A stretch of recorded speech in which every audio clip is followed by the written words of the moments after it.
అసెంబ్లీలో అధికార విపక్షాల అసలు వాస్తవానికి తొలి సమావేశాలు కాంగ్రెస్ ప్రభుత్వం వచ్చిన తర్వాత ఈ తొలి సమావేశాలే చాలా వాడివేడిగా ప్రారంభమైనాయి. ఇవాళ అసెంబ్లీలో గడిచిన 10 ఏళ్ల కాలంలో తెలంగాణలో జరిగిన అభివృద్ధికి సంబంధించి శాఖల వారీగా పవర్ పాయింట్ ప్రజెంటేషన్ ఇవ్వాలని కాంగ్రెస్ ప్రభుత్వం భావిస్తున్నది. తమకు అవకాశం ఇవ్వాలని బీఆర్ఎస్ కోరుతున్నది. మీరున్నప్పుడు మాకు ఇవ్వలేదు కాబట్టి మీకు ఎందుకు ఇస్తామని రాష్ట్ర మంత్రి పొన్నం ప్రభాకర్ కూడా దానికి కౌంటర్ వేయడం, ఇవన్నీ కూడా మీడియాలో వచ్చిన కథనాలు.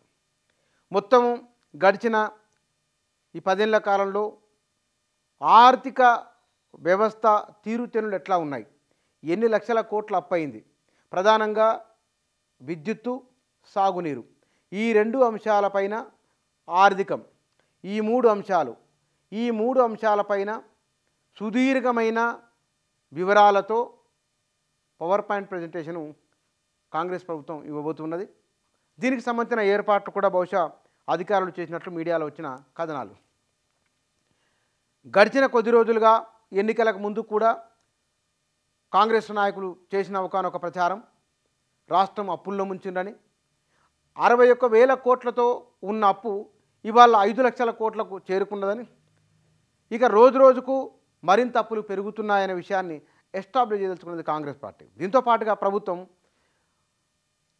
తామిచ్చిన గ్యారంటీలు అమలు చేసే విషయంలో తప్పించుకునే మార్గంగానే గత ప్రభుత్వం పైన నెపం వేస్తారని కేటీఆర్ ఇవాళ మీడియాలో ఆయన వ్యాఖ్యలు వచ్చినాయి. ఇక్కడున్న అంశాలు 6 గ్యారంటీలు ఒకవైపున అమలు చేసుకుంటూ కాంగ్రెస్ ప్రభుత్వం వెళ్తూ ఉన్నది. రాష్ట్ర ఆర్థిక స్థితిగతి ఎట్లా ఉందో చెప్పే ప్రయత్నం కూడా చేస్తూ ఉన్నది. అది రీఇంజనీరింగు, రీడిజైను, ఇరిగేషన్లో కృష్ణా గోదావరి పైన జరిగింది. వీటికి గతంలో ఉన్న కేటాయింపులకు అదనంగా చేయడం, కొత్త ఆయకట్టు స్థిరీకరణ, ఈ లెక్కలేమిటో మళ్ళీ ఒకసారి సభలో చూపించడం, అదనంగా కేటాయించిన నిధులు ఖర్చైన నిధులతోనూ చెప్పడం, విద్యుత్ కొనుగోళ్లు ఏ సంస్థల నుంచి విద్యుత్ కొనుగోలు జరిగినాయి, వాటికి చేసిన కేటాయింపులు ఎంత, ఆనాడు మార్కెట్లో పర్ యూనిట్ ధర ఎంత ఉన్నది, వీళ్ళు చెల్లించిందంత, డిస్కమ్లకు వచ్చిన ప్రాఫిట్ ఎంత, నష్టాలెంత, ప్రభుత్వం వాటికి చెల్లించాల్సిన అమౌంట్ ఎంత ఉంది, ఇంకా ఎంత చెల్లించాల్సి ఉంది, మొత్తం విద్యుత్ రంగంలో ఉన్న అప్పులు ఎంత, వీటితో పాటుగా రాష్ట్ర ప్రభుత్వం ఏ మార్గాల ద్వారా ఎంత అప్పు తీసుకున్నది, ఇట్లా ఇన్ని అంశాలపైన కూడా పవర్ పాయింట్ ప్రజెంటేషను కాంగ్రెస్ ప్రభుత్వం ఇవ్వబోతున్నది.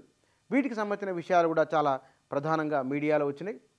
ఈ గడిచిన వారం 10 రోజుల నుంచి ఆర్థిక మంత్రి బట్టి విక్రమార్క, పొంగులేటి శ్రీనివాసరెడ్డి, కోమటిరెడ్డి వెంకటరెడ్డి, పొన్నం ప్రభాకరు, దుద్దిల శ్రీధరబాబు, వీళ్ళు వరుసగా ఆయా శాఖలకు సంబంధించిన ఆర్థిక పరిస్థితిని రేఖామాత్రంగా, కొన్ని సందర్భాల్లో కొంత లోతుగా మీడియాతో చెప్తూ వస్తూ ఉన్నారు. ఇవాళ దాని కొనసాగింపుగా మరింత లోతుగా అసెంబ్లీలో చెప్పబోతున్నారు, చూపించబోతున్నారు. ఇది అసెంబ్లీకి సంబంధించిన ఒక విషయం.